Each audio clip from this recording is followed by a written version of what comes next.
Welcome to today's video, where we will be discussing the concept of zero-based budgeting. Zero-based budgeting is a method of budgeting where each expense must be justified and allocated from scratch. Unlike traditional budgeting, zero-based budgeting requires you to examine every expense and start from zero. This approach helps prioritize expenses and ensures that funds are allocated based on their importance and value. To implement zero-based budgeting, start by listing all your expenses and categorizing them into fixed and variable expenses.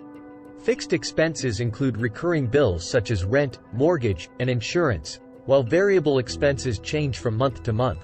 Next, evaluate each expense and ask yourself if it is necessary or if there are more cost-effective alternatives.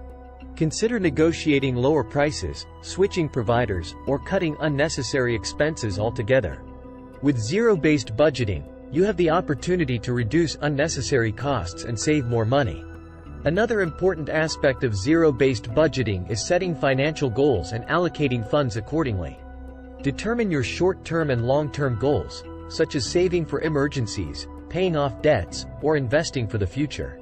Allocate your available funds towards these goals, ensuring they receive priority over discretionary expenses. Using budgeting tools or apps can help you track your spending and stay on top of your budgeting goals.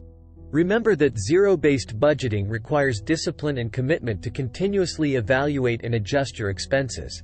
At the end of each month, review your budget, analyze any deviations, and make necessary changes for the upcoming month. By implementing zero-based budgeting, you can have better control of your finances and achieve your financial goals. So, start today by examining your expenses, prioritizing your goals, and allocating funds wisely. Thank you for watching, and I hope this video has provided you with a clear understanding of zero-based budgeting.